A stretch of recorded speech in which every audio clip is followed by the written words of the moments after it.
पिछले एपिसोड में हमने देखा था कि ज़ुवुलियांग के प्रोटेक्टर ने ज़ुज़ेंग पे हमला कर दिया था, जिसे ज़ुज़ेंग ने बहुत मुश्किल से हरा दिया था, पर इस कारण से उसकी सारी सोलर एनर्जी खत्म हो गई थी और वो मरने वाला था। ये देख के फिर मिस कैंशो वहाँ आके ज़ुज़ेंग को अपने साथ ले जाती है और ज़ुज़ेंग मरने से पहले बताता है कि उसे एक बार माउंट जी पे जाना है, क्योंकि वहाँ पे किसी मेरे चाहने वाले की ग्रेव है। इसके बाद वो सब ज़ुज़ेंग को वहाँ ले जाते हैं। वहाँ जाने के बाद ज़ुज़ेंग उन्हें बताता है कि वो यहाँ पे अकेले जाएगा और वो सुज़न को एक खास पावर देता है और नी को कहता है कि वो आगे से उसकी चिंता ना करे। इसके बाद ज़ुज़ेंग उस केव में चला जाता है और अब आगे एपिसोड 14 की स्टार्ट होती है और हम उसी झरने वाली गुफा के अंदर का सीन देखते हैं, जहाँ पे हम ज़ुज़ेंग को देखते हैं जो उस ग्रेव पे आ गया था। ये ग्रेव माउंटेन जी के मास्टर के आखिरी स्टूडेंट की थी, जो उसका डिसेंडेंट बनने वाला था या बनने वाली थी, पर वो उससे पहले ही मारा गया, जिसका नाम था होंगलिंग।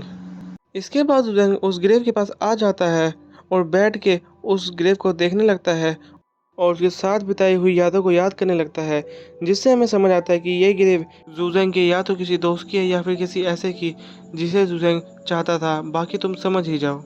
इसके बाद ज़ुदेंग के पास माउंट जी की मास्टर आती है, जिसे हमें पिछले एपिसोड में दिखाया नहीं गया था। वो वहाँ आके ज़ुदेंग को कहती है, ज़ुज़ेंग, तुमने पायमिन फैमिली को बचाने के कारण मेरे स्टूडेंट को छोड़ दिया था, जिस कारण से उसकी मौत हो गई।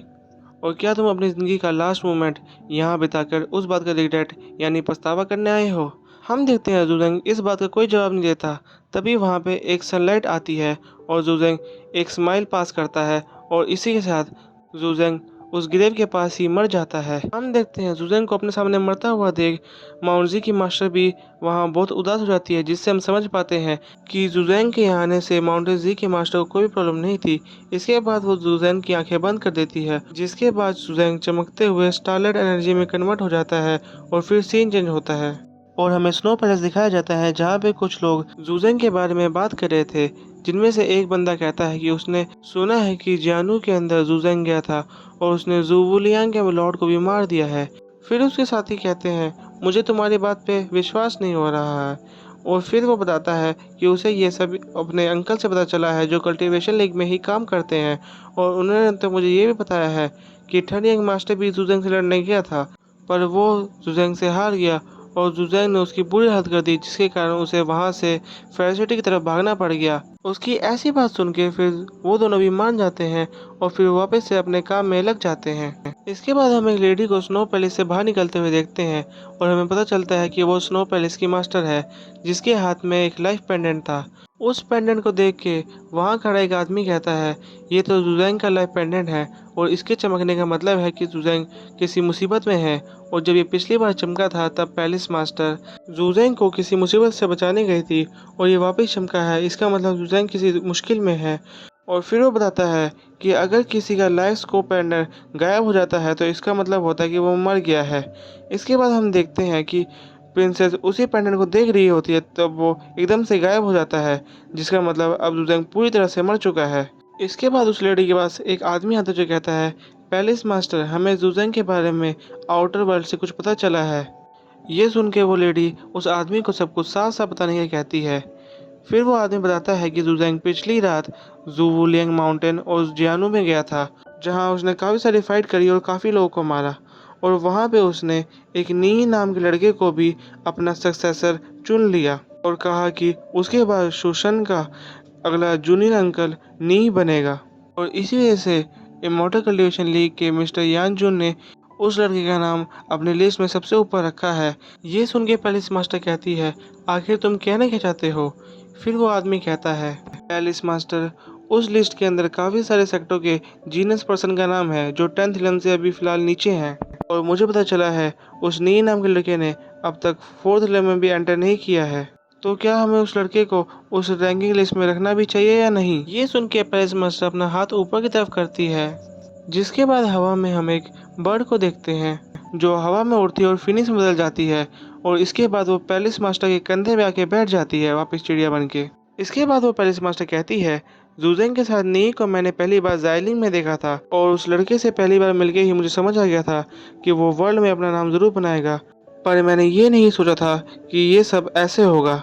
और तुम फिक्र मत करो, क्योंकि उसे जुजैंग ने चुना है तो उसके अंदर कुछ तो बात होगी, तो अब तुम उस बात की फिक्र करना बंद करो। फिर इसके बाद सीन चेंज होता है और हम नी को देखते हैं जो बहुत ही हार्ड कल्टीवेशन कर रहा होता है, जिसके कारण आसपास हवाएं चलने लगती हैं। हम देखते हैं उसकी ये ट्रेनिंग मिस केंशो और सूजन भी देख रही थी। फिर इसके बाद नी अपने कल्टीवेशन को और इंटेंस करके उसकी पीक पे पहुंच जाता है और फिर एक जायंट को अपने पीछे क्रिएट करता है और उसे कंट्रोल करने की कोशिश करता है।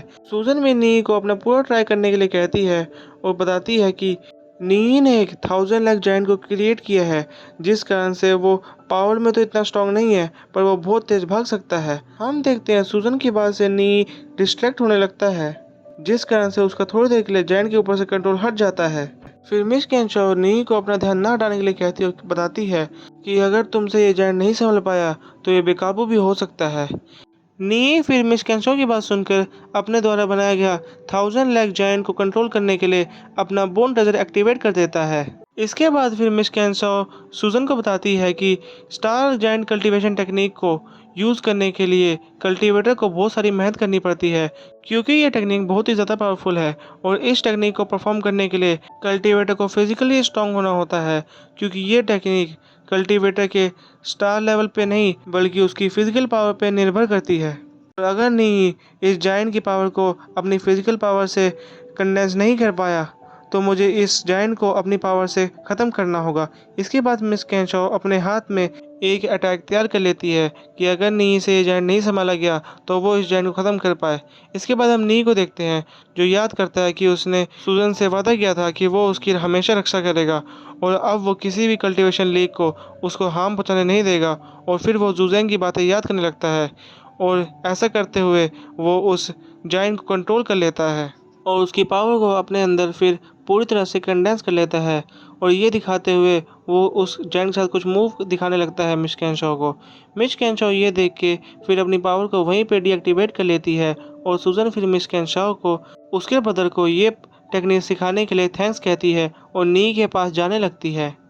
इसके बाद मिस केंशो नी को बताती है कि जियानू के दिए गए सारे रिसोर्सेज को कंज्यूम करने के बाद अब तुम 4th लब में पहुंच चुके हो और मुझे ये भी पता चला है कि जुजैंग के कारण ज़ियाओ पैलेस के जू यू ने तुम्हें एक ही बार में एक्सेप्ट कर लिया है, जिस कारण से अब तुम्हारा नाम लिस्ट में आ चुका है। पर एक बुरी चीज़ भी हुई है कि लिटिल टाउस ने तुम्हें अब अफोर्ड करने के लिए यानी सपोर्ट करने के लिए मना कर दिया है, जिस कारण से तुम्हें अब अपना खर्चा खुद ही उठाना पड़ेगा। ये सुन के सूजन कहती है आखिर वो ऐसा कैसे कर सकते हैं। मुझे पता है कि ये सब उन्होंने इसलिए किया है क्योंकि उन्हें लगता है कि मेरा भाई कुछ ज़्यादा ही रिसोर्सेज को यूज़ करता है कल्टीवेशन के लिए, पर इसमें उसकी कोई गलती नहीं है। इसके बाद मिस केंजो कहती है सूजन इस वक्त हमें नी का खर्चा उठाने में थोड़ा सा प्रॉब्लम आएगी, इसलिए तुम्हें यहीं रुकना होगा और सिर्फ नी ही सुशैन से जाएगा। ये सुन के सूजन मिस केंशो का हाथ पकड़ लेती है और उनके सामने बिल्कुल मासूम बने कहती है कि अगर मेरा भाई जाएगा तो आपको मुझे भी भेजना होगा, क्योंकि मैं अपने भाई के बिना नहीं रह सकती और वहाँ पे उसकी रक्षा करने के लिए भी तो कोई चाहिए है। और अगर वहाँ किसी एनिमी ने मेरे ब्रदर पर अटैक कर दिया तो उसे वहाँ पे कौन बचाएगा।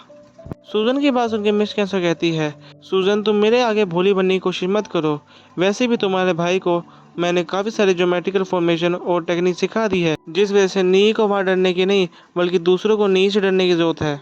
नी कहता है उसका तो सिर्फ एक ही दुश्मन है जो कि है कल्टीवेशन अलायंस। फिर मिस केंशो बताती है कि शूशन पर लगा हुआ लॉकडाउन अब जल्दी ख़त्म होने वाला है, जिसके बाद तुम्हें वहाँ जाने को मिलेगा और वहाँ पे जाके तुम्हें शूशन के काफ़ी नामी लोग जानने को मिलेंगे। नी पूछता है वो कितने होंगे। मिस केंशो मुंह बनाते हुए कहती है वो जितने भी होंगे तुम्हारे लिए वो काफ़ी होंगे। और ये कहते साथ ये एपिसोड यहीं पे ख़त्म हो जाता है। आशा है कि आपको ये एपिसोड पसंद आया होगा। Thank you for watching my video.